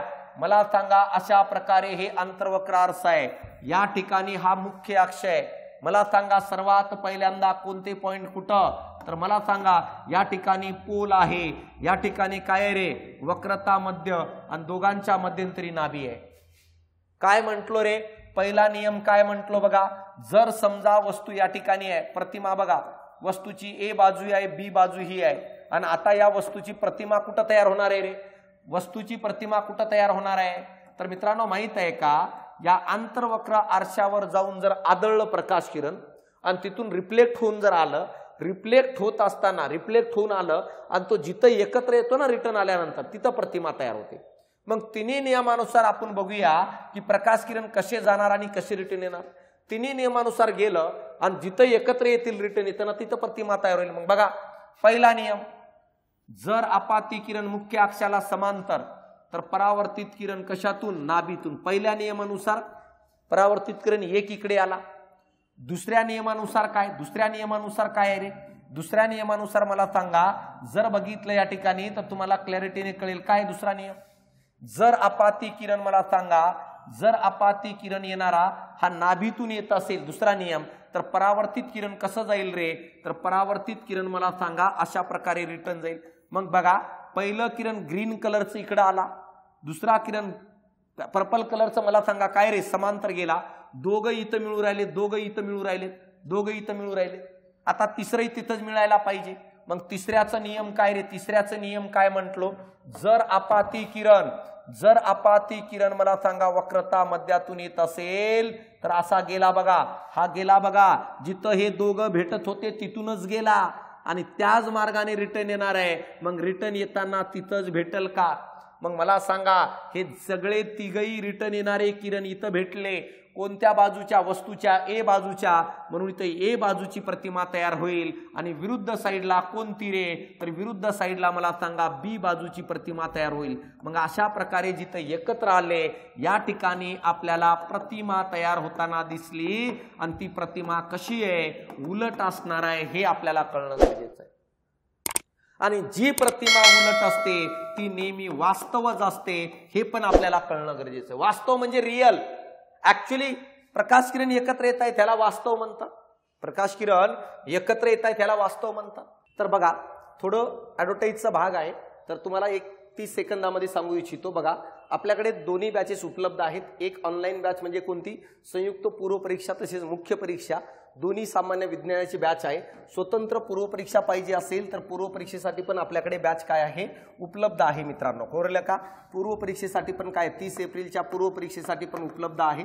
तसेच मला सांगा पूर्व प्लस मुख्य ची जी फाउंडेशन बॅच आहे ती पण उपलब्ध आहे, ज्यामध्ये बेसिक पासून ते एकदम त्या लेवलपर्यंतचा डेटाबेस घेतलेला आहे, जो रिसेंटली आयोग 11वी 12वीतून विचारतो तो डेटाबेस पण कव्हर केलेला आहे। यानंतर बघा राज्यसेवा कळाला का पूर्व परीक्षेसाठी जे विज्ञानचे प्रश्न 20 ते 25 येतात आणि टर्निंग पॉईंट ठरत असतो, त्यासाठी पण आपण स्वतंत्र बॅच काय केलेली आहे, लॉन्च केलेली आहे ऑनलाईन। आणि जर तुम्हाला दोन्ही बॅचेसमध्ये कळाला का राज्यसेवा पूर्व परीक्षेच्या बॅचेसला पण तुम्हाला प्रवेश घेता येईल आणि या ठिकाणी संयुक्त पूर्व परीक्षा आणि मुख्य परीक्षेला पण प्रवेश घेता येईल मित्रांनो। जर बघितलं तर एकदम कळाला का, जर बघितलं 6वी पासून ते 12वी पर्यंतचा संपूर्ण जो कव्हरेज असायला पाहिजे तो कव्हर करण्यात आलेला आहे आणि याची फीस अतिशय नॉमिनल ठेवण्यात आलेली आहे। जर तुम्हाला वाटत असेल की तुमचा सब्जेक्ट थोडं वीक आहे विज्ञान कळाला का, तर तुम्ही आवर्जून काय पाहू शकता, जसं डेमो लेक्चर आहे त्याच्याच पद्धतीने मला सांगा, आपण तिथं बॅच कव्हर केलेली आहे। तुम्हाला ही बॅच जॉईन करण्यासाठी सायन्स बाय अशोक पवार हे ॲप्लिकेशन डाउनलोड करायचे मित्रांनो, कळलं का। सायन्स बाय अशोक पवार हे ॲप्लिकेशन, 2 ॲप्लिकेशन आहेत आपले, या लोगो असणाऱ्या ॲप्लिकेशनवर बॅच असणार आहे। हे जो ग्रीन कलरचा लोगो दिसतोय हे लोगो ज्या ॲप्लिकेशनवर आहे त्या ॲप्लिकेशनवर या दोन्ही न्यू अपडेटेड बॅच आहेत, नवीन रेकॉर्डेड, सध्या याची रेकॉर्डिंग चालू आहे कळाला का, शेवटच्या टप्प्यात याची रेकॉर्डिंग आहे। तर या न्यू रेकॉर्डेड पूर्ण अपडेटेड बॅचचा प्रवेश घेण्यासाठी तुम्हाला हे ॲप्लिकेशन डाउनलोड करायचं सायन्स बाय अशोक पवार। दुसरी महत्त्वाची अतिशय गोष्ट अशी आहे की प्रत्येक एक दिवसाआड आपण संभाव्य प्रश्नांची सिरीज घेऊन आलेलो आहे, मास्टर स्ट्रोकची सिरीज, ते आपल्या यूट्यूब चॅनलला आहे। आवर्जून ते प्रश्न बघा, म्हणजे तुम्हाला पेपरला जाण्याच्या अगोदर प्रश्नांची काठिण्य पातळी आणि प्रश्नांचं स्वरूप समजायला सोपं जाईल। आणि ते कोणतं चॅनल आहे तर सायन्स बाय अशोक पवार हा यूट्यूब चॅनल आहे। तर आवर्जून या चॅनलला सबस्क्राईब करा आणि ते लेक्चर बघा, तुम्हाला 100% त्याचा फायदा होणार आहे। आणि कमेंट बॉक्समध्ये पण सांगा तुम्हाला लेक्चर कसे वाटतायत किंवा काय असणार आहे आणि मला सांगा। आणि जर तुम्हाला नोट्स किंवा त्या टेस्टची जर PDF पाहिजे असेल तर PDF साठी मला सांगा काय जॉईन करायचंय तुम्हाला। तर मित्रांनो माहित आहे का, सायन्स बाय अशोक पवार हा टेलिग्राम चॅनल जॉईन करायचंय, @science by अशोक पवार हा टेलिग्राम चॅनल आहे आणि खाली लिंक पण दिलेली आहे, यूट्यूबची लिंक असेल, टेलिग्राम चॅनलची लिंक असेल, तसेच ॲप्लिकेशनची पण लिंक खाली डिस्क्रिप्शन बॉक्समध्ये दिलेली आहे। तर तुम्ही आवर्जून तिथून काय आहे ॲप्लिकेशन डाउनलोड करून तुम्ही माझ्यासोबत टचमध्ये राहू शकता। तर बघा आता पुढचा भाग बघू आपण। तर अशा प्रकारे ही प्रतिमा तयार होते। परंतु मित्रांनो माहित आहे का, जर आपण हे अंतर्वक्र आरसा ड्रॉ केलो आणि मला सांगा हा काय रे पोल आहे, इथं वक्रतामध्ये इथं नाभी आहे, मला सांगा जर बघितलं ही उजवी बाजू आहे ही डावी बाजू आहे। मित्रांनो माहित आहे का, डाव्या बाजूला वस्तू जशी आपली जागा बदलते त्यानुसार मला सांगा प्रतिमा पण आपली जागा बदलत असते। मग आयोग विचारतं वस्तूला या ठिकाणी ठेवल्यानंतर मिळणारी प्रतिमा कुठे मिळणार आणि कशी मिळणार, मिळणारी प्रतिमा कुठे मिळणार आणि कशी मिळणार। तर मित्रा माहित आहे का, तर मला हेच बघायचं आहे। तर एकूण आता मला सांगा आपल्याला पाहिजे काय पाहिजे की वस्तू कुठे ठेवल्यानंतर प्रतिमा कुठे कुठे तयार होणार आहे। यासाठी काही शब्द सांगतो बघा, यासाठी काही शब्द सांगतो कळलं काय, हे तर आपण पुढे बघूया की वस्तू कुठे ठेवल्यानंतर प्रतिमा कुठे तयार होणार आहे। यासाठी पहिल्यांदा शब्द सांगतो मित्रांनो माहित आहे का, सर्वात पहिल्यांदा सर आभासीचा अर्थ काय असतो आणि सर वास्तवचा अर्थ काय असतो। मित्रा माहित आहे का, आभासी म्हणजे काय रे, एखाद्या ठिकाणी प्रकाश किरण एकत्र न येता प्रतिमा दिसणे, एखाद्या ठिकाणी मला सांगा वस्तू नाहीये तरी पण ती दिसत राहणे। जसं उदाहरण सांगतो, तुझ्या स्वप्नामध्ये मला सांगा कोणीतरी येऊ राहिलं कळलं का तुझ्या स्वप्नात, तर ती आभासी प्रतिमा आहे। आभासी जी प्रतिमा आहे ना, तर मित्रांनो माहित आहे का ही रियल नसते, रियल नसते कळलं का, ह्याची प्रिंट काढता येत नाही, प्रिंट काढता येत नाही, यालाच आपण काय म्हणतो पडद्यावर घेता येत नाही कळलं का, पडद्यावर घेता येत नाही, प्रिंट काढता येत नाही, पडद्यावर घेता येत नाही। कसे सर मला कळालं नाही, बघा सांगतो तुला। समजा तू संध्याकाळी एकदम जेवलास, जेवण केल्यानंतर झोपायला गेलास, तू झोपलास, रात्री 2च्या दरम्यान तुला स्वप्न पडलं। काय स्वप्न पडलं तुला, स्वप्नामध्ये असं आलं भाऊ की करीना कपूर तुला जेवण बनवून वाढत होती, तू मस्तपैकी खात होता, बाजूला त्याचा मुलगा काय त्याचं नाव तो खेळत होता, सैफ अली खान तुला काय करत होता, भाजीपाला आणून देत होता। तर मला सांगा तुझ्या आयुष्यातला हा क्षण जो आहे सर्वात चांगला क्षण म्हणशील तू, हे तुझ्या स्वप्नात येऊ राहिलं, तुला दिसू राहिले की नाही रे सगळं, करीना कपूर समोर दिसते, साईडला काय रे बटाटा चिरू राहिलं कोण, सैफ अली खान, आणि तू मस्तपैकी काय रे डायनिंग टेबलवर बसून जेवू राहिलं। तुला वाटलं हा प्रसंग मी माझ्या एका फोटोमध्ये काढून ठेवतो. काय म्हणतो बघ, तुला वाटलं हा सीन हा प्रसंग मला एक फोटोत काढून ठेवायचंय का? कारण जेव्हा कधी मी भविष्यात त्या फोटोकडे बघेल तेव्हा मला आठवायला पाहिजे की मी असं जीवन जगलोय. पण भाऊ हे स्वप्न होतं. तू स्वप्नातून उठलास गडबडीने फोटो काढण्यासाठी, मोबाईल घेण्यासाठी. उठून बघतोस तर काय, आजूबाजूला तेच जुने चेहरे. कळालं का? उठून बघतो तर काय रे, आजूबाजूला तेच जुने चेहरे ज्याला बघून बघून तू कंटाळला होतास. तर मला सांगा, मग स्वप्नात जे तुला दिसत होतं ती आभासी प्रतिमा दिसत होती, कारण त्याचं फोटो काढता येत नाही. मग अशा प्रकारे वस्तू नसतानाही प्रकाश किरण एकत्र आल्या नाही येऊन बी, तर मला सांगा जर आपल्याला न येता जर प्रतिमा दिसत असेल तर त्याला आभासी. जिथं प्रकाश किरण मला सांगा एकत्र येतात, जसं तुमच्या समोर एखादी व्यक्ती थांबलंय आणि तो बोलू राहिलं, तुम्ही त्याला पाहू राहिलं, मग ती प्रतिमा तुमच्या डोळ्यामध्ये वास्तव आहे का? कारण तू फोटो काढू शकतोस त्याचं. कळालं का? त्याचा फोटो काढू शकतोस. मग वास्तव प्रतिमा म्हणजे काय? रिअल प्रतिमा असतं ज्याच्या खरंच तिथं प्रकाश किरण एकत्र आलेला असतो. जिथं प्रकाश किरण एकत्र येतच नाही, वस्तूही नसते काहीच नसते, तर रिअल म्हणजे मग बघा ही प्रतिमा रिअल आहे, कारण इथं रिअल मला सांगा प्रकाश किरण एकत्र आले. ही रिअल प्रतिमा आहे कारण रिअल प्रकाश किरण एकत्र आले जाऊन रिटर्न, म्हणून याला वास्तव नाव दिलं. आणि ज्या वास्तव असतात ते नेहमी उलट असतात मित्रांनो. कळालं का रे? ज्या वास्तव असतात त्या प्रतिमा नेहमी उलटच तयार होतात, आणि जे आभासी असतात ते नेहमी तुम्हाला सुलटच तयार होताना दिसतात. मग अशा प्रकारे मला सांगा, हे आता तुम्ही बघितलं की नेमकं प्रतिमा कशी तयार होते. पुढच्या लेक्चरला आपण पाहणार आहे, काय पाहणार आहे रे? पुढच्या लेक्चरला पाहणार आहे वस्तू कुठं ठेवल्यानंतर प्रतिमा कशी तयार होईल. जसं या ठिकाणी असं विचारतात, वस्तू अनंत अंतरावर असेल तर मिळणारी प्रतिमा कुठे मिळेल आणि कशी मिळेल, तर आपल्याला सांगता यायला पाहिजे. मग यानंतर बघा पुढच्या सेक्शनमध्ये, पुढच्या लेक्चरमध्ये या सर्व केसेस सांगतो की वस्तू कुठं ठेवल्यानंतर प्रतिमा कशी तयार होते. तर बघा याला व्यवस्थित रिव्हिजन करा काय आणि कसं असणार आहे. तर मित्रांनो माहित आहे का, हा पूर्ण डेटाबेस मी तुमचं तोंड पाठ करून घेणार आहे. फक्त जसं सांगतो त्यानुसार काय रे लक्ष देण्याचा प्रयत्न करायचा. तर या ठिकाणी मी तुम्हाला जर बघितलं कोणकोणते पॉइंट्स बघितलं रे, तर कोणकोणते पॉइंट्स बघितलं तर आंतरवक्र आरशाच्या संबंधित डेटाबेस बघितलं आपण. आंतरवक्र आरशाच्या संबंधित डेटाबेस बघितलं. तर या ठिकाणी मी थांबतो मित्रांनो. पुढच्या लेक्चरला मी आंतरवक्र आरशातील प्रतिमा तुमच्यासाठी घेऊन येतो, क्लॅरिटीने दाखवण्याचा प्रयत्न करतो काय आणि कसं असणार आहे. बघा ना, मी एक पॉइंट फक्त सांगायचं राहून गेलंय. बघा एक पॉइंट फक्त सांगायचं राहून गेले. कोणतं माहित आहे का? बघा ही प्रतिमा, हे असं असतं आंतरवक्र आरसा. बघा हे आंतरवक्र आरसा आहे. या ठिकाणी काय रे सेंटर ऑफ कर्वेचर आहे. या ठिकाणी काय रे फोकस नाभी आहे. हा इथून इथपर्यंत काय रे फोकल लेंथ आहे. हा प्रिन्सिपल ऍक्सिस आहे. आणि या ठिकाणी काय मित्रांनो माहित आहे का? पोल आहे. तर हे आंतरवक्र आरसा आहे.